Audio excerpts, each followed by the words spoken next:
Hello, everybody, and welcome to the 10th episode of RollPlay Nebula Jazz. 10? This is it. This is number 10. This is the big 1-0. We've done it. We double digited. So it's been a couple of weeks, and I've missed it. I think this is going to be a big episode. Before we get into it, I like how basically everyone is just eating now. Just enjoy your lunches, everyone. That's cool. I'm almost done. I promise. I'm almost done. Pokket, how you doing? I'm nowhere close to being done. You need to go get a sandwich? God damn it. We making you hungry? No, I just I ate before the show. Me too. I ate before the show. Yeah, so That's why I'm almost done, because I kind of ate before the show. it's all right. I It's didn't okay. even Almost try. That's what this warm up time is for. Hillary, what have you been up to? How you been? It's been a couple of weeks. Oh, I've been Hey, playing. you were in that battlegrounds thing, right? I was in the Invitational, yeah. How did it go? Tell me about it, please. I was with Wish, and we placed in the top 10 twice, and then one time got Nice. 20th. So we might actually be in the top 10 for NA overall. Might, but we don't know. They haven't announced it yet. So we did pretty well. I killed a few people and then got taken out by Anthony. I'm not surprised. So he's really good at that game. He's a ninja. But yeah, so it was a lot of fun. You're talking about Anthony Kong fan? Yeah. Yeah. Straight up.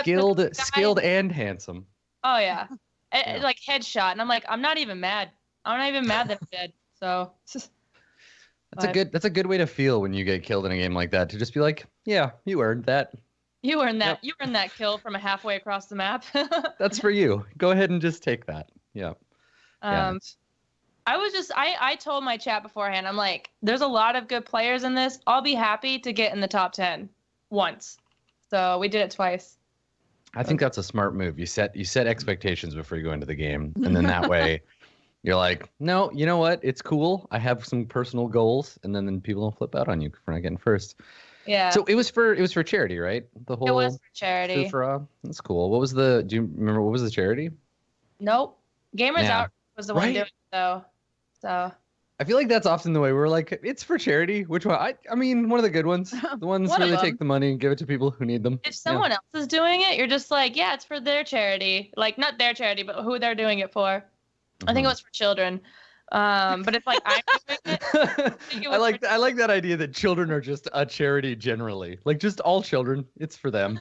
it's for all It's children. for the kids. That's what it's hashtag for the kids every time, even if it's not even for the kids. It's just no, it's for the kids. Yeah, like the Wu-Tang. It was for the children. Yeah. It was Gamers Outreach, wasn't it? Yeah, Gamers Outreach was the one that hooked up with Battlegrounds, PlayerUnknown to do it. So, Yeah. And there were people that raised they did 200,000. They set their expectations to 100. So that's really good. $211,000. Yeah. Pretty good. So- That is a lot. That's of money. awesome. Yeah. That's Yeah. really cool. Well, congratulations for your not only your placement but your participation in such a charitable event. Are they going to The keep children. doing these invitationals? Do you think? I hope they do more like streamer invitationals for charity because people are a lot nicer when it's for charity and there's not like 20,000. Right. Like they get so butthurt if they die if there's money on the line for them. But if it's for children, they're like, no, it's cool, whatever. We died, cool. It's for the kids. But Right. yeah, so I like it It's a lot. it's like Celebrity Jeopardy, right? Like these rich people don't need any more money. These streamers don't need any more attention. Let's do it for charity. I dig it. That's cool. I really appreciate that they did that instead of I guess Ark where they did it for money and people just got insanely upset if they died. Do you think?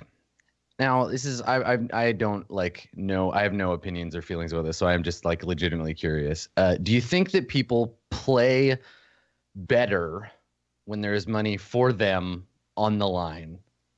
No, I honestly, I was watching EU and it was boring as hell. They were playing so carefully.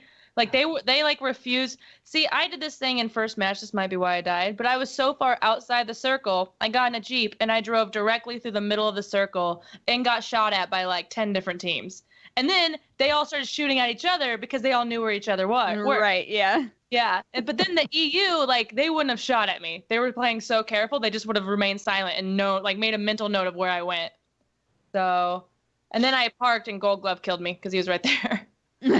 But Like, you heard it here, folks. Pokket thinks that Europe is bad at video games. there were That's what I heard. No, Yeah. not bad. Too careful. That's like what I heard. even the Yeah. commentators said that we were more aggressive. Like people were Americans Because like more every aggressive than every Europe. esports vertical ever, the EU is always better than the US. So I don't know. No. Less aggressive, I believe, is the term. Less Yeah. aggressive.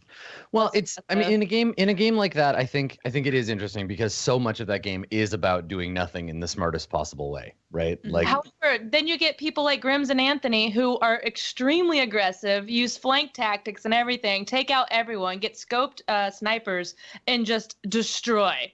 And they're insanely aggressive. And they deserved it because they didn't play passive. They didn't camp at all. They just killed everybody. So there you go. that worked Well, out. I hope that this, and I think this is a thing that a lot of people hope for, but I hope that this game will stick around for a while so that we can see people getting better at it, rather than it'll just be like, here's the thing everybody's playing for 5 minutes and then disappear. Because I would like to see it continue. It seems like people are digging it. Oh, I don't think it's gonna go away. It's too much Yeah. fun. I'm still having a lot of fun in it. I will point out that most of EU died to the wall because they played so passive. So I will point that out. There you go. Less aggressive Right. does not equal winning. There was an Okay. amazing scene where Jericho and his partner didn't have any guns, so they drove into the middle of the circle and flipped a jeep, and everyone thought it was just an abandoned upside down jeep, and they still had their seatbelts on in the jeep, and they sat in the jeep for maybe 20 minutes and ended up getting top 10 with no kills. It was incredible. Fuck. Let's beat the Cowboys. They stole that from me and JP. It's pretty good. It's a good tactic. I like that. Yeah.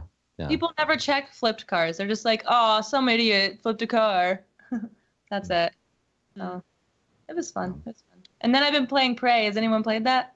I haven't touched it yet, but all of the reviews that I've heard from like friends are that it's really good. It's for me it feels like Black Mesa mixed with Dishonored, and it's a lot of fun. The combat is a lot of fun, and the story, I'm just busy like shoot aliens. I haven't really been paying much attention, I won't lie.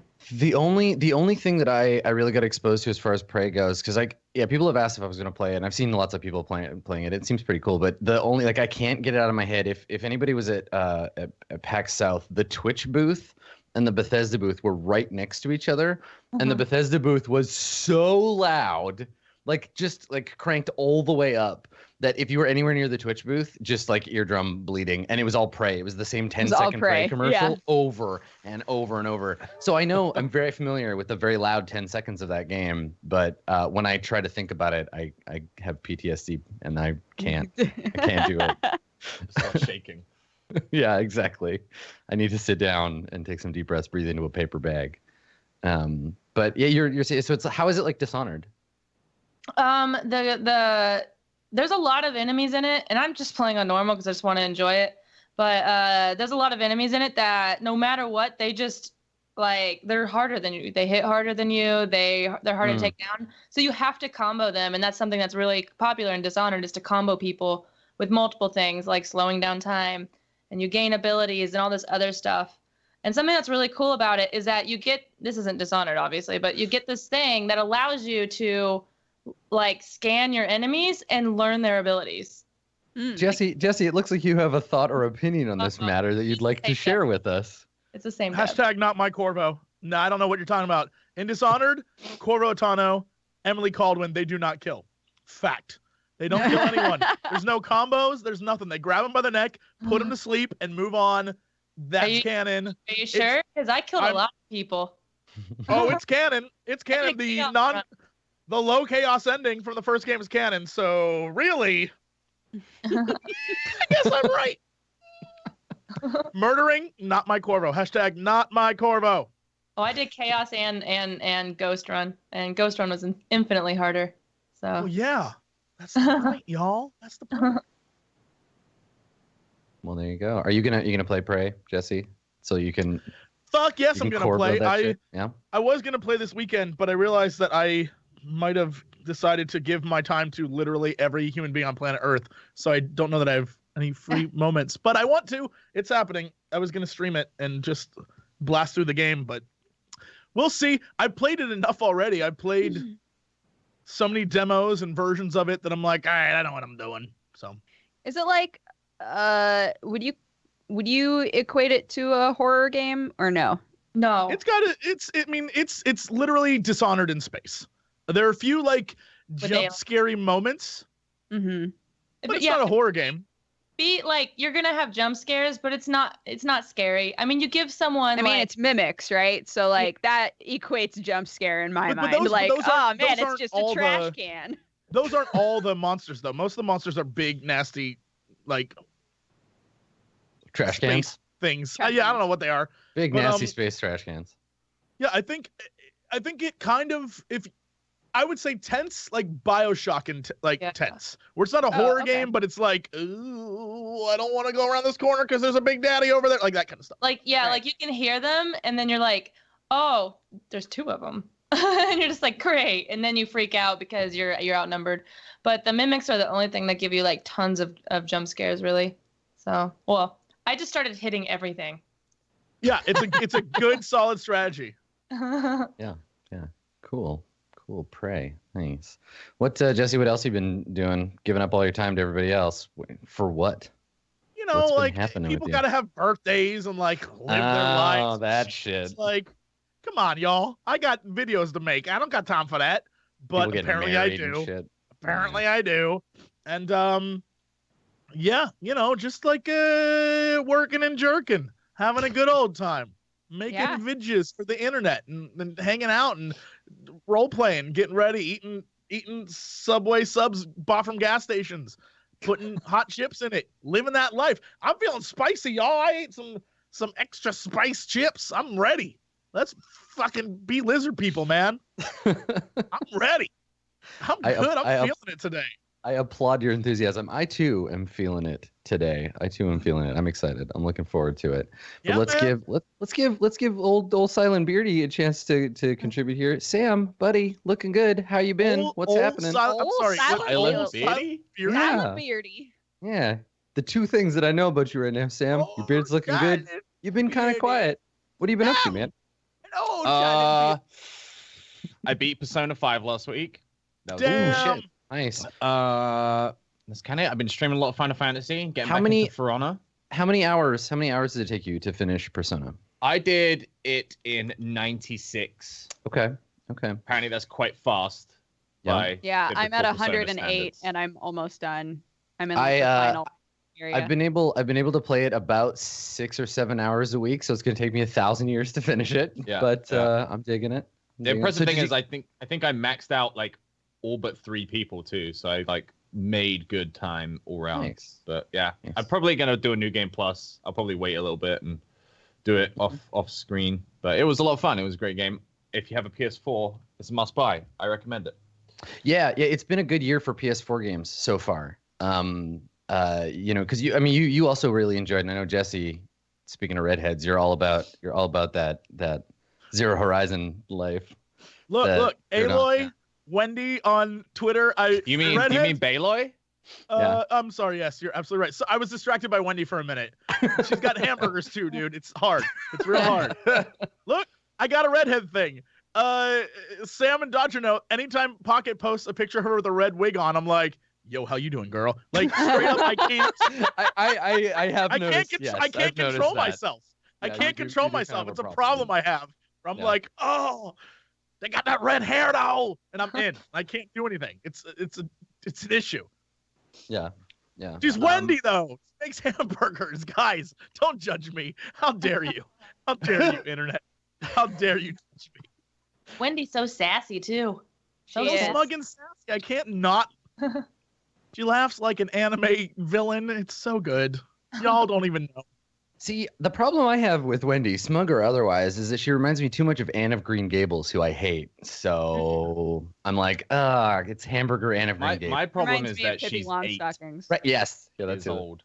She's 8. That's my problem. The real Wendy is like.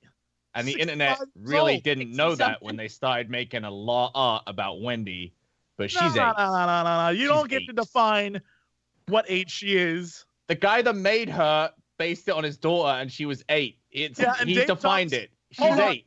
Hold on. Dean Thomas is long dead, so we don't need to worry about embarrassing him. And Wendy's like 65 years old. She'd be happy to get some love. I'd be like, yo, girl, how you even doing? She'd be like, would you like hamburgers? I'm like, you know I would, girl. That red hair, that flowing. Is that what that gesture was? That was like, check out my those pigtails? flowing red curly locks. She's like pruning them.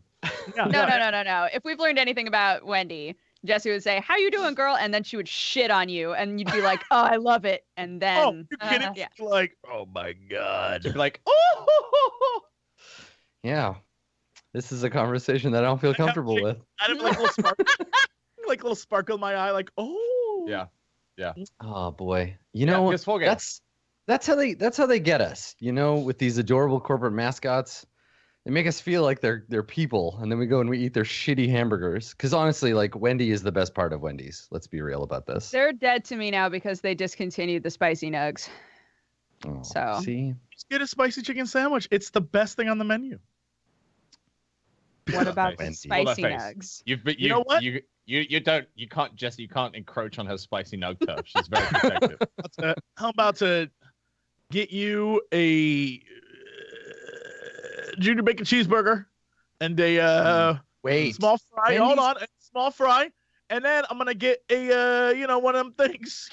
Shit, this is not the symbol I should be doing. Uh-huh. no, keep You're gonna trying get to me one figure of out what it these? is. Keep Yeah, what I'm is gonna it? give you Frosty.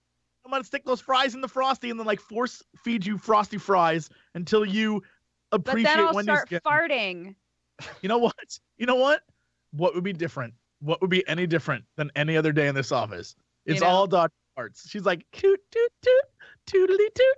That's how she walks around. And I'm like, girl, you got farts. And she's like, toot, toot, toot, tootly toot, toot. I like this ramped up high energy version of Jesse. This is nice. This is good. It's Where the did this come chips. from? It's the Yeah, good one. spicy chips. I don't You're spicy. understand. You're spicy today, Jesse. Look, I'm feeling great today. This week's been awesome. I'm so happy to be here with you guys. I love this thing.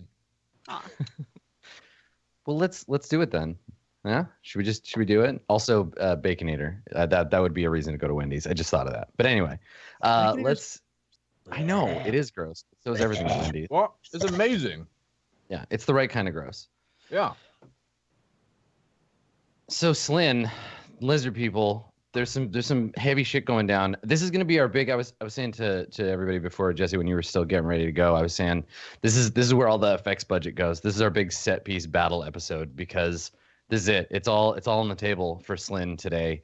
The armies of the Empress are marching on the Temple of the Blixnort. It's gonna come down to whether you can hold the line long enough to save these poor lizard people from their oppression. So I think we just cut straight to the big deal, right? There's the mount upon which the high temple of the Blixnort lies. You'll notice I've added some things to the play screen, so that we know where we're at. And so we see this temple out in the desert, right? Ruins kind of dotting the area around it. And then the six pillars kind of highlighted against the orange sky. There's a long winding set of stairs leading down from the temple village out into the plains of self-doubt, where we see the army of Empress Zapothtar of Slyn gathering to finally extinguish Quinn and his legacy forever. Now, the rest of you, you've been gathered into the temple, into the village, brought by the high priest Emotak, and and so from here, I think we cut in at the end of his sort of speech to the lizard people. He's in the background rallying the remaining men who are loyal to the legend of the Blixnort, and and the plan here, at least on Emotak's part, as he explains to the lizardmen, is to simply hold the temple. That they may be few, the Empress's army may be many and strong, but that they have righteousness on their side, and that the inner sanctum must be defended. And so you have a handful. We got a whole like 300 situation here, where you have a handful of brave, emotionally in touch warrior types. Ready to, so maybe not like 300 so much, but they're all shirtless at least. Right, thank God. Ready to defend the temple, but it's not a winning battle. You cannot win against the Empress. You will not push her back. You will not defeat her.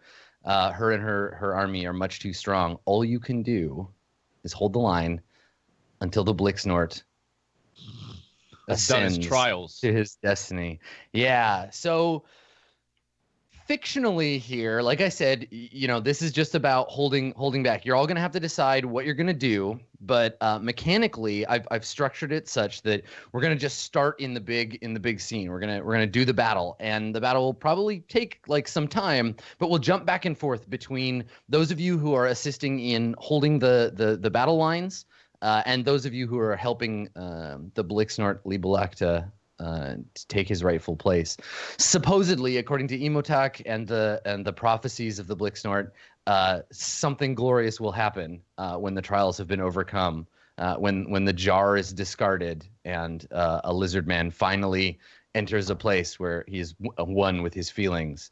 But it's all on faith now, so it's up to you, Quinn. So I guess I want to know where we get the big long kind of like establishing shot. We see the armies in their black armor and their shock pikes slithering through the towards the plains of self-doubt, ready to assemble.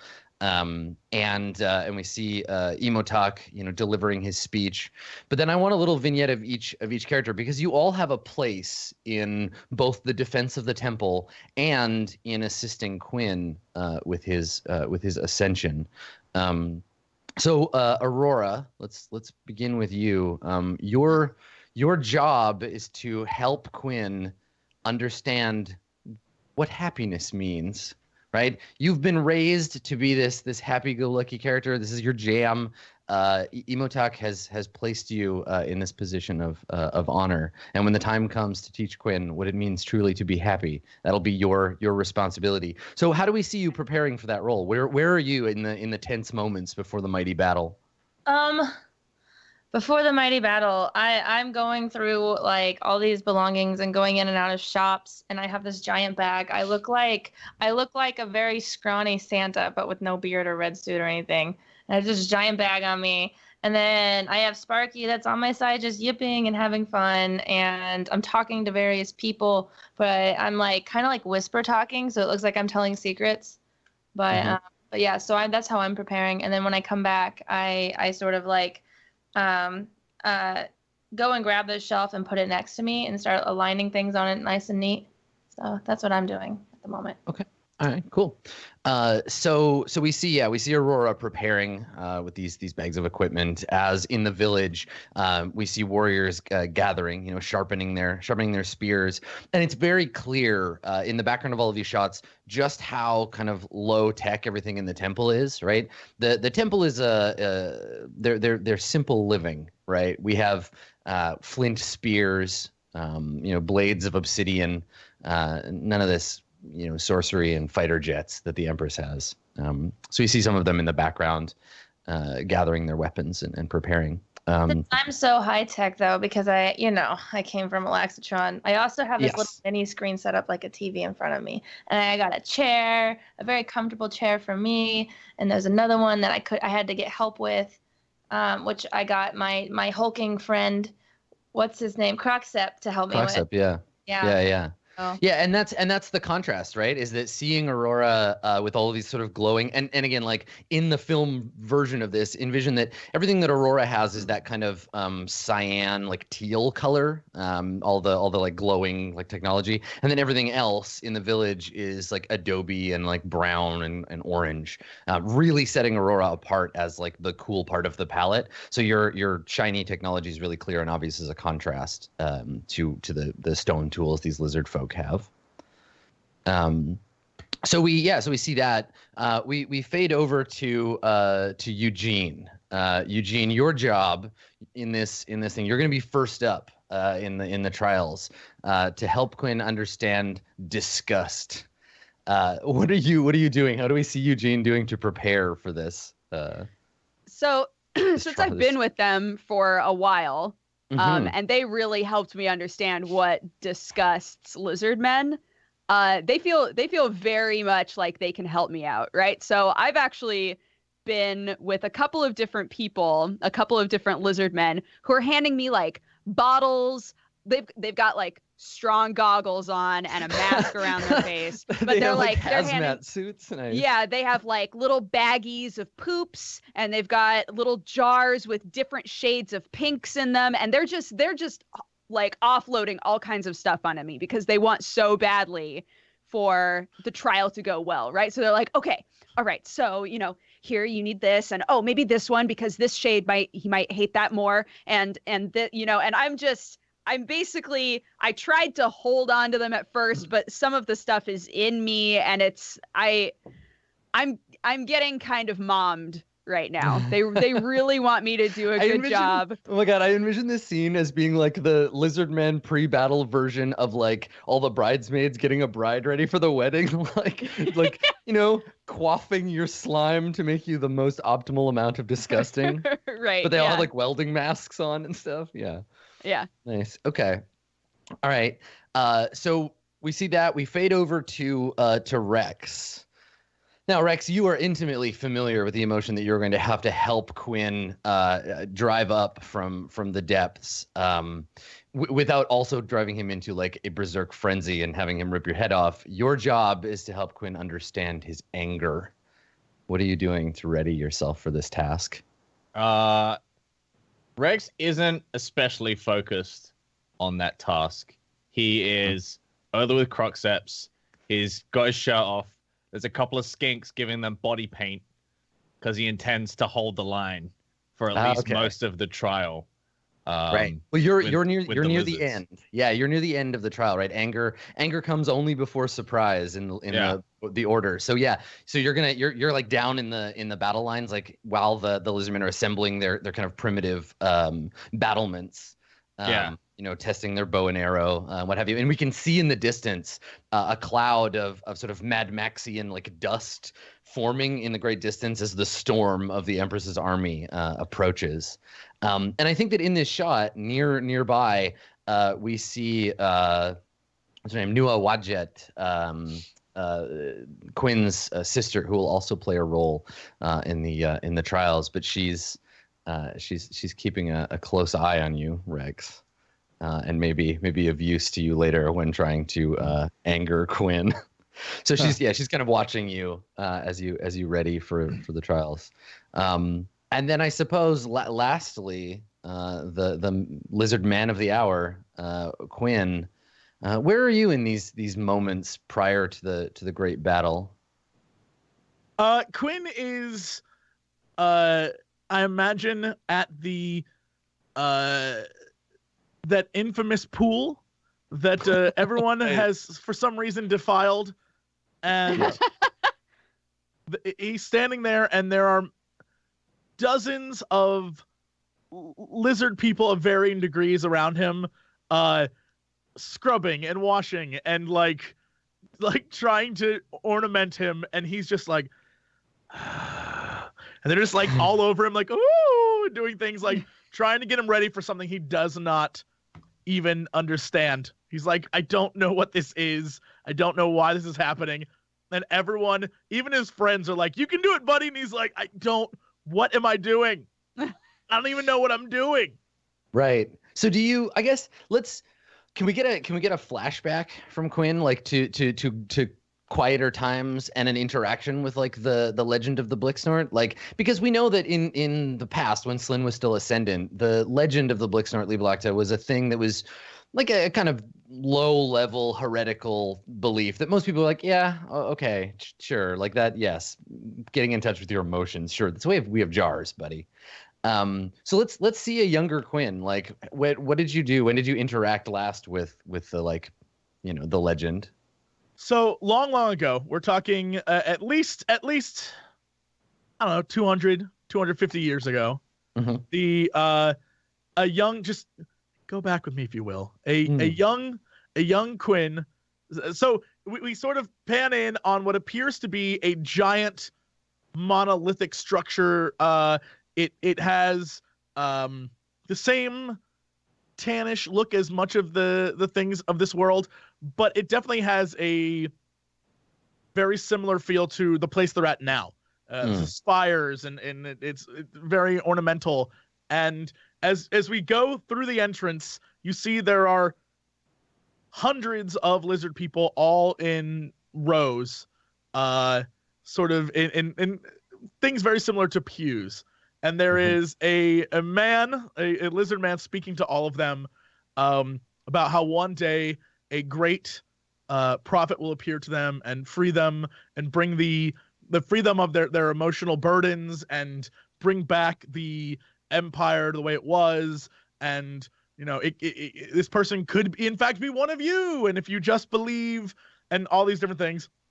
Yeah. And then the camera sort of turns and reveals a young Quinn who is on some sort of like handheld device, not paying attention at all.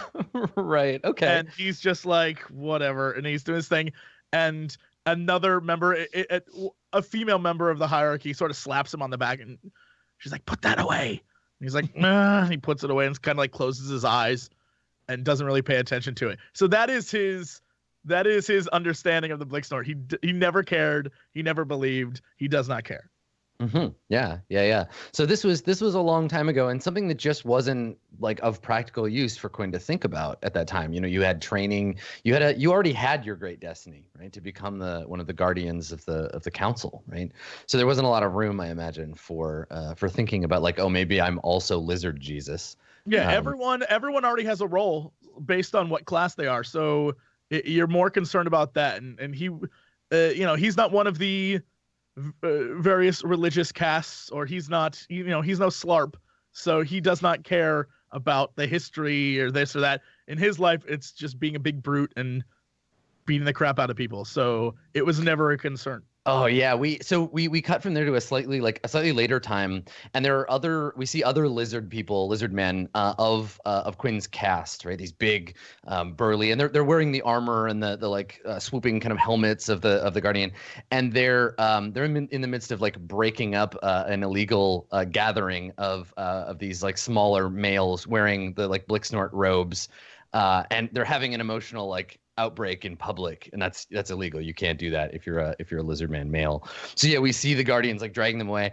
and maybe we cut over to Quinn, still young. This is the sort of human equivalent of like you're in your mid-20s. You're right. Just sort of starting as a Guardian, and we see like an older lizard man, his scales kind of fading, and he's on his knees, and he's like begging you. He's like, "Please, Guardian, just listen. Look into your heart, and you will see.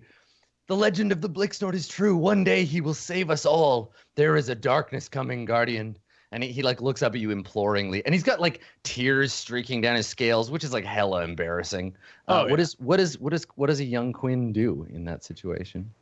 At this point in time, Quinn isn't one of the head guards, but he's definitely just one of the big guys. And so he stares down at this guy and gives him just like the saddest head shake, just like, "Look at yourself, dude. Like, you are crying. Like, that is embarrassing for all of us. Like, man up." And he just turns around and walks away and sort of gives a head nod to two other guys who grab him and like drag him off. Yeah. We see one of the other guys like punch him, like, "Quiet you," and like hits him, and they drag him off, and he's just like reaching after you, and he's like, "Look into your heart, Guardian," and they like drag him away. And then we get one more slightly closer like moment, and I think that this is like right after your exile from maybe you're like on the ship taking you away from Slyn, and we see Quinn. What kind of ship are you on? What's the situation? We see you standing by a viewport, and we can see Slyn in the distance, but what else is going on in the scene? It's a freighter that is filled with a bunch of traitors and traitor freighter. Yeah, like I don't want to say smugglers, but it's like it's a ship that arrived that literally they were just like, "We're gonna pay these people to take you off our planet." Okay, all right. And it on this ship, like, it is filled. It's a hodgepodge crew of various different alien races and species, but definitely on board, 100% has to be the guy from before, the crying lizard man. who notices me get on board and does a little like head shake and then walks away as two big ass aliens come and like kick the shit out of me and like throw me into yeah. So I think and it's one of those like typical sci-fi things where like one of them bumps into you and says something in a language you don't understand, and then you try to say something and another one is like, you know, essentially like gets up on the other side of you and is like, what'd you say to my friend? And then they kind of like start picking on you. And yeah, we see you kind of helpless and beaten. And when they leave, when we see the scene, you're you know, picking yourself up off the floor as the planet in the background elongates and then disappears, and we hear the jingling of you know, like buckled boots. And as you pick yourself up, we kind of like see from your point of view, these very piratey looking boots, and we pan up to a familiar face, and we see Captain Slipknot, and he reaches down with a gloved hand to you. And he like pulls you to your feet, and he says to you, he's like, that weren't a fair fight.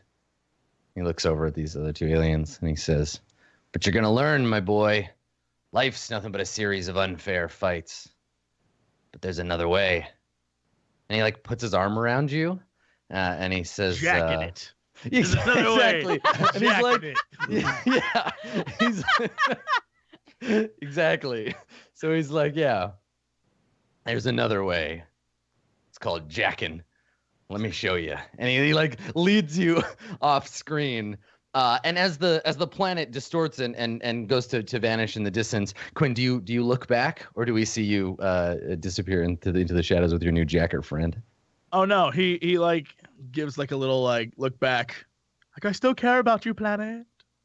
Right. Okay. Yeah. So we just see it in your lizard eye, like vanish into the distance. Cool. All right. So we snap back to the Blixnort being anointed for the holy trials.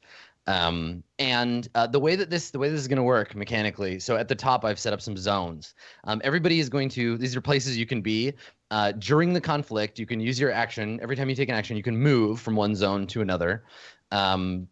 You can move from the plains to the stairs to the temple to the sanctum. They're in an order, right, from top to bottom. The army of the Empress will begin at the plains of self-doubt, and they're going to be attacking. So just like in a regular fight, I'm going to make a roll. Someone will be in charge of defending the plains. They'll make a roll for the plains to defend it. The plains have hit points, kind of like a character, and if they lose it, then you have to fall back to the stairs. If you lose the stairs, you fall back to the village, fall back to the sanctum. If the sanctum is lost, if it takes all of its damage, then the temple is lost, and we'll have to figure out what you're going to do from there. While this is happening, Quinn is going to be undergoing the trials. So each trial is going to require that a person assist Quinn in making a roll to overcome his own social conditioning, not to feel.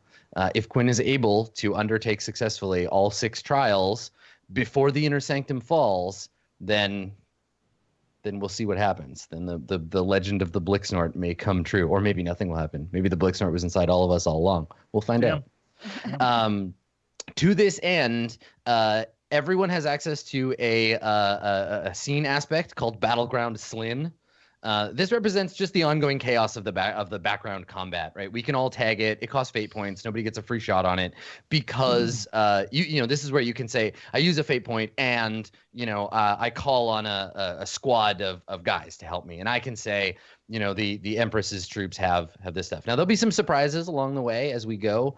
The Empress doesn't just have one unit. She's going to hit you with her infantry first and bring out the big guns later, but that'll be something that's ongoing through the battle. It will get harder before it gets easier.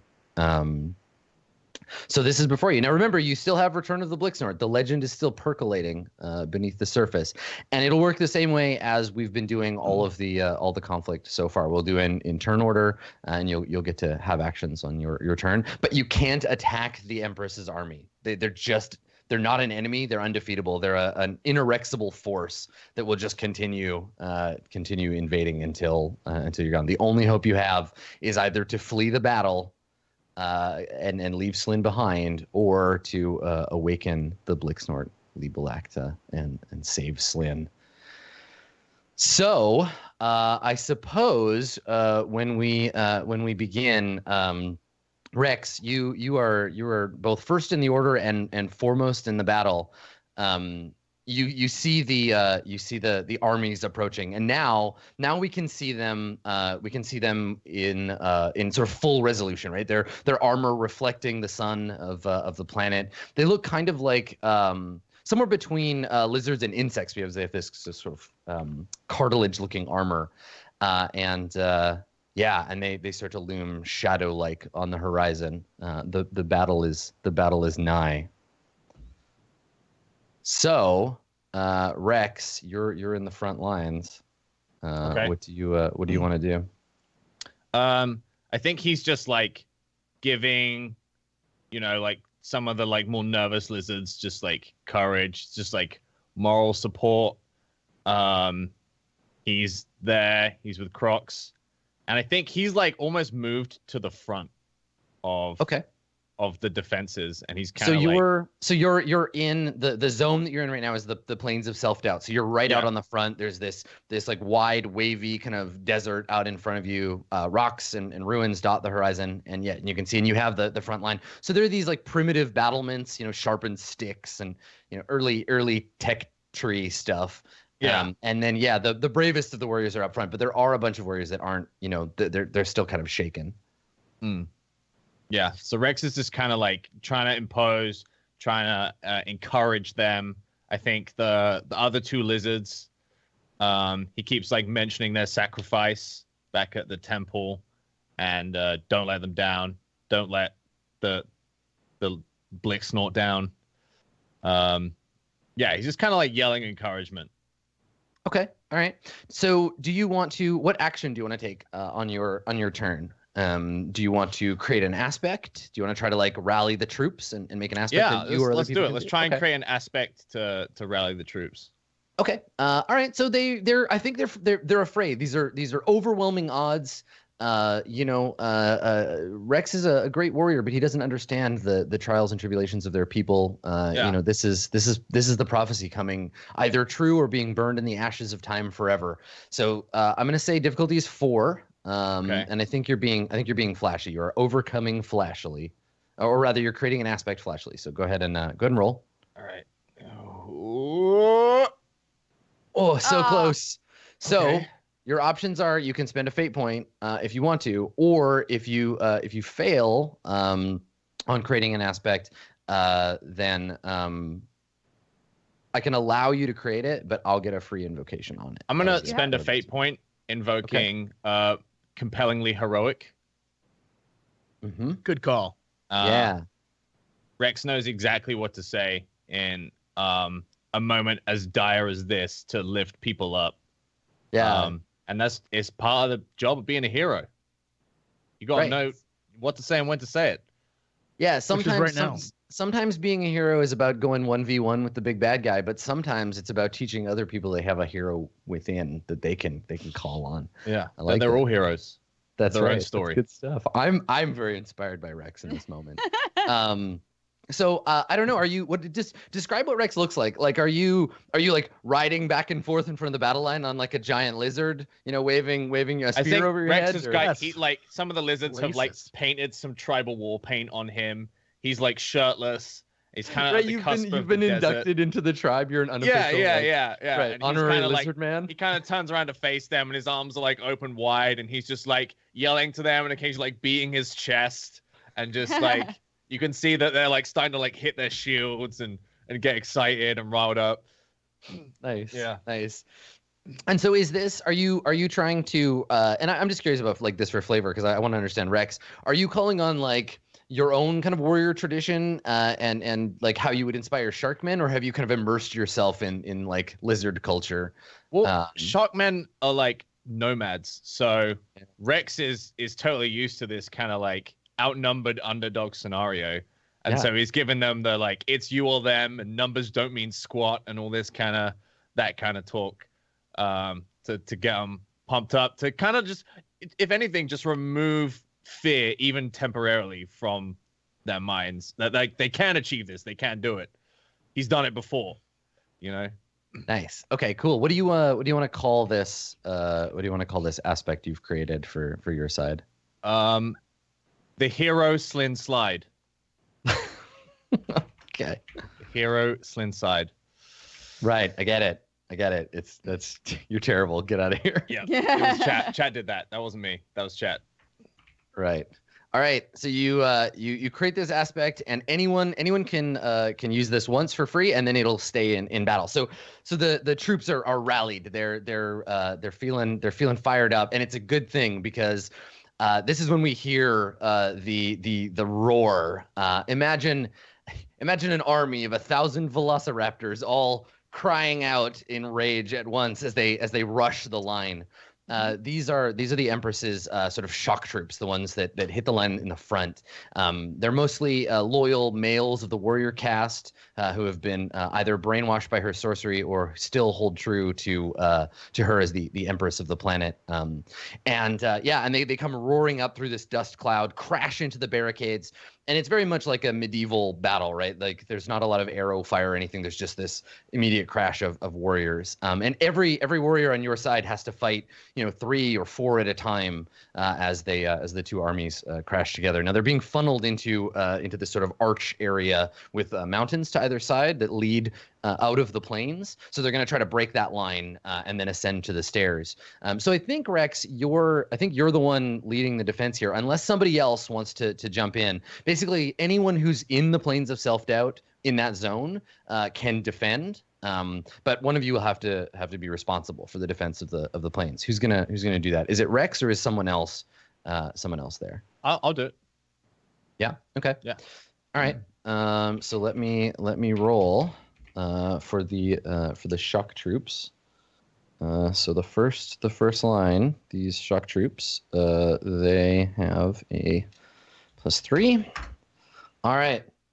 So the initial onslaught, the initial attack, not too tough, but you will have to defend. I've got a 2.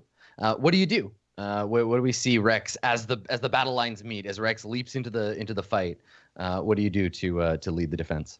Well, I think we've got like a few tricks prepared for the initial wave of Emperor soldiers. There's pitfalls that have been like hidden under sand and all this kind of stuff. Right. So this is a lot of the like shouting like now and people pulling ropes. Yeah. And, so it's gonna be like one of those situations where Rex is like now, and they're all like getting to work and trying to make up for their numbers by like pulling out pitfalls, and there's like fences of spikes that they've hidden beneath the sand, and they kind of pull them back at the last minute and impale a bunch of soldiers and all this kind of stuff.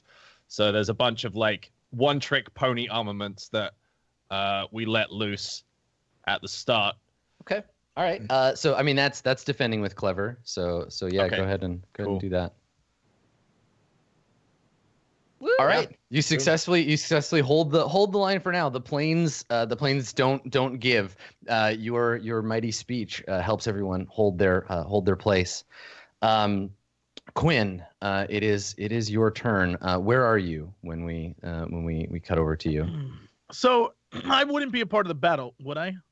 Also, did my camera freeze? Or? Your camera's frozen. Your camera's frozen. Yeah. Yes. Cool. You were held in place. The tension's real.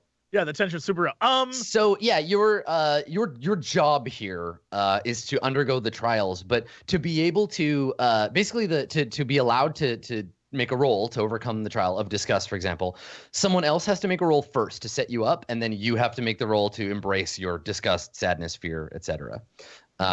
So you have a moment to prepare before the first trial. It'll be Eugene's job to appear and make you disgusted. So Quinn's led up to this giant ring with all the different pillars and things like that. That's the main area, yes. The different inner sanctum, yeah. Yeah. So he's led up there by this group of small priests that have been washing him and rubbing him down with oils and anointing him and putting weird fabrics on him and things like that. And he's been sort of led up there, and along the way he recalls his life as a jacker, as a hacker jacker, and how the people that he helped kick out of his society, the ones that he deemed horrible, and like the crying dude and the other people that he forced off his planet, the people that showed emotions, that they were the only lizard people he ever saw in his travels outside of his home. And so he remembers that or understands that he truly was an outcast because he was one of them now, and he sees sort of their faces as he moves towards this thing, because how unjust it was of him to have done that to them. And yeah, now he's back here, and he doesn't, like, he's not sure he's worthy of it because he's such a scumbag. Right, and this is the sort of long walk through the temple village where either the sort of non-combatants, the older lizard men, or the young ones, the ones that are too young to fight, they're all watching you from like their balconies or from their doorways. Some of them, some of them feeling fear, some of them hope. All of them a sort of emotional tension at watching you pass through. And we see, and what's great about this whole sequence is that, like, if you imagine the face of a lizard, like, they're not that good at, like, we wouldn't be able to understand their emotions. Like, what does a sad lizard man look like? Right. So it's that T-shirt with like all the different Darth Vader expressions. Yeah, it's the exact same thing, but a lizard. It's just man. an alligator face in each one. Yeah. But what's cool here is just we would need if this were a movie or a TV show, we would need that additional means, because it's all about you're walking through a cloud of emotional lizard scent, right? Like for Quinn, you can smell all of this bouquet of powerful emotion, which you've been taught to ignore. That it's a sign of like weakness. If you smell this smell, that means someone is having a feeling and you need to deal with it. But here you're surrounded by it, and I think that maybe, depending on what you choose to do, but maybe this is a moment where Quinn realizes that the great bouquet of emotion doesn't smell so bad after all. What action do you want to take on your turn? I would like to I guess Quinn enters the arena, whatever, I'm not sure what we would call this, the emotional arena, the sanctum. And he's overcome by the actual emotions that people are feeling, and it's something that he's smelled in other people before, non-lizard people, but you've smelt it but never dealt it. Exactly, that's what I'm saying. Fantastic. And I realized I finally get what the age-old adage, he who smelt it dealt it, really means, because now that I smell my own people's emotions, it's beautiful to me. It's a beautiful scent. It's, it's something special that I've never smelled before, and it's beautiful. And so as Quinn enters the I keep saying it, the emotional arena, he sort of like does a little wipe, but no one notices because he's just overwhelmed by it, and prepares himself for whatever's going to happen, because he honestly does not know. He never paid attention. He has no clue what's going to happen. All these people have been telling him like 50 different things, like, you're going to do this, you got to do this, you have to prepare yourself for this. He has no clue what's about to happen, and he's just like, okay, so how do we do this? All right. So I think you can create a preparatory aspect here. And yeah, I think it's about steeling yourself for the conflict to come. So why don't you make a careful roll to overcome and to create this story, to create the aspect. Let's see difficulty. You got a lot before you, and like you said, there's a lot of different stories happening. Let's call it difficulty 3. What am I rolling? Careful. Careful? Yeah. All right. Now, if you want to, you can spend one of your points, or you can use one of the Return of the Blixnort, the free invokes, to bump that up. Otherwise, I'm gonna get to create the aspect. Yeah. Oh, you get to create an aspect? No, well, F you. Okay. Well, the aspect will be the same, but I'll get the free invoke on it if you fail. Nah. I ain't gonna give you nothing. Yeah, let's use Disgraced Guardian of the 12 Serpentes to bump that to 3, I guess, because he, this is his home, and he was forced off of it for so long, and he experienced the world that most of these people have never seen, and he understands, what real emotions and real friendship and real family is, and these people don't know that. So he's ready. He's ready for this. His whole life has led him to this moment. Excellent. All right, My you are ready favorite to aspect ever. right? Like you're ready to be both he who smelt it and he who dealt it. Absolutely. Fantastic. It's all part of the prophecy. All right. Aurora, what zone are you in? Where are you as the battle is taking as it ramps up, as it begins? I am on maybe the stairs of discovery. Where am I at? Where would because I'm supposed to be someone that like he finds happiness, right? Wherever that is. Would it be the stairs of discovery? Like, well, you'll need to meet him in the inner sanctum when your turn comes. So once the trial of fear has been overcome, then yeah, you'll have to be ready. You got to be ready in the wings. Now remember, you can move one zone for free and still act, or you can just move 2 zones as a turn. So you can be as far as 2 zones away as long as you're willing to use a turn to get to the inner sanctum. Okay. But we're all gonna end up in the inner sanctum, right? Depending on how well the line gets held, you'll fall back as the battle goes. Oh, okay. Because I was gonna go through a whole like Zen moment with him. We're gonna reach our Zen together. You can do that still. That's fine. The sanctum.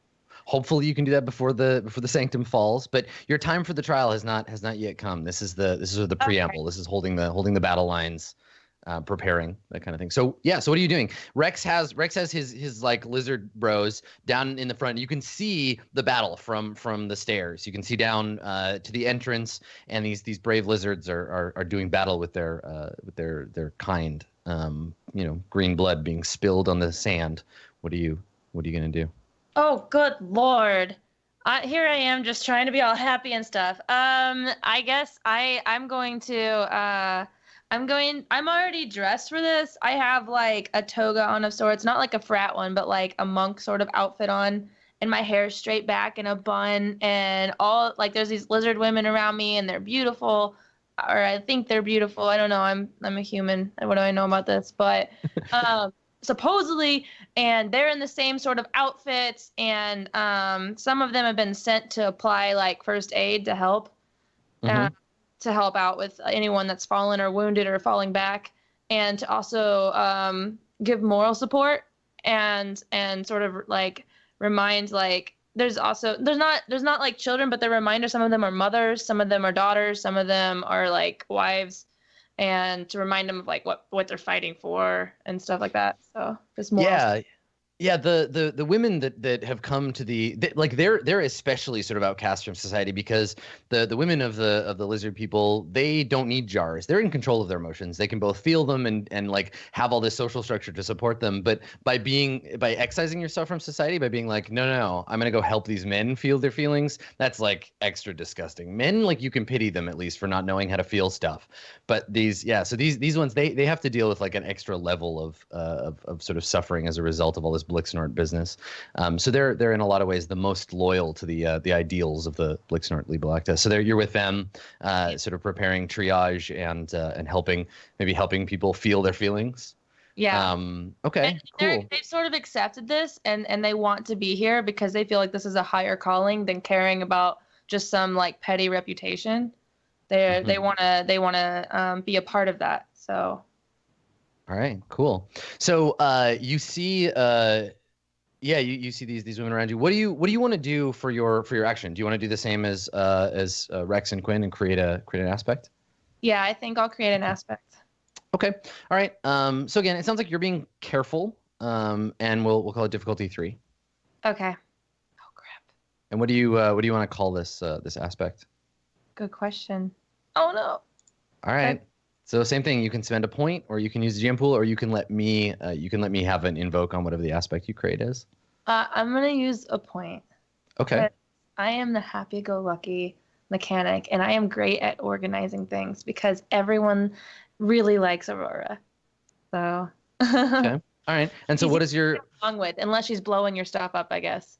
What is your aspect going to be called? I guess just moral support. It's perfect. Okay. All right. So, and I mean, that's part of your larger job, right? Like the whole thing about this is that each of you has this archetypal role, but throughout the whole battle, everything that you're doing kind of like reflects and shows that. So we see Aurora being like, keep your spirits up, being cheerful, that little smile on her face as the dog runs around barking at people. And yeah, you're like, while Rex is trying to get everybody riled up, you're like, don't worry, it's going to be okay. And that's great. That's perfect. So you have moral support. So lots of aspects available. The time for the trial has begun. Do you want to set us up, Eugene, and then we'll take a break before the roll? Sure. All right. So what do we see when the unveiling of the trial of disgust? Walk me through it. So, for the most part, I've been like told what to do. Like all of these lizard men have told me they've told you how to be disgusting. Yeah, they have trained me pretty hard on how to be disgusting.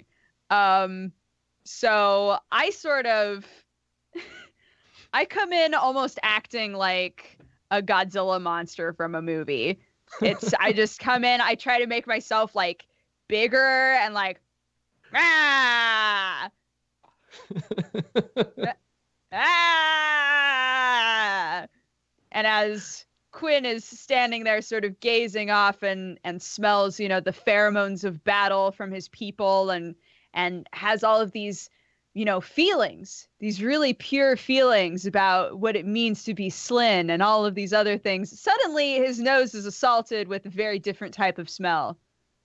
And there I am waiting to disgust him. All right. So you're leaning on being disgusting culturally. Like you're doing all the like you would gross out any lizard man? I'm doing exactly what they told me to do. Yeah. Okay. All right. So yeah, Quinn, you see this thin, pinkish, fur covered, poop smelling Eugene emerge, and you haven't seen Eugene in a while, right? Like, right. We're in the dungeon, and so I don't know. Maybe you don't recognize that it's Eugene right away. But let's see how effective Eugene is at being gross. So Eugene, I think you're being flashy. Okay. And the difficulty here is going to be 6. Oh dear, Eugene, dear sweet Eugene. So, Quinn is not paying attention at the beginning, and he smells something foul and terrible, and does like a what, and like is almost immediately grossed out, and turns to see what it could possibly be, and sees Eugene just, and he just looks at Eugene, and then looks at all the crap in Eugene and is like, "Oh, buddy, what happened?" And like walks over and like starts to help pick stuff out of you, and he's like, "Oh, come on, practical. Yeah. What happened? Oh, what do they do to you? You're supposed to be grossed out. What is this?" Oh, yeah. He's like, "No, God, oh, what is this? Oh, Eugene." And he's just like helping clean you off because you're just super gross. He's like, "Oh, come on. Why? What are you doing?" Awesome. All right. So there's a murmur among the high priests, right, that are watching, and where they're like, "Oh no, the Blixnort is not vomiting in disgust with this. Oh no!" And so there's like a tension that like kind of rails out through the crowd. And I think that's where we cut at everybody being like, "Oh no, maybe this isn't gonna go the way we want it to." And then we glad I rolled a 0. That's we cut back to the battle. Yeah, we cut back to the battle, and things are tense. You're gonna need to try again to discuss the Blixmart. But let's take a break here, and we'll see. You're gonna have to double your efforts to be gross, Eugene. But you'll have to join your next turn. Stick around. The battle for Slyn continues right when we get back.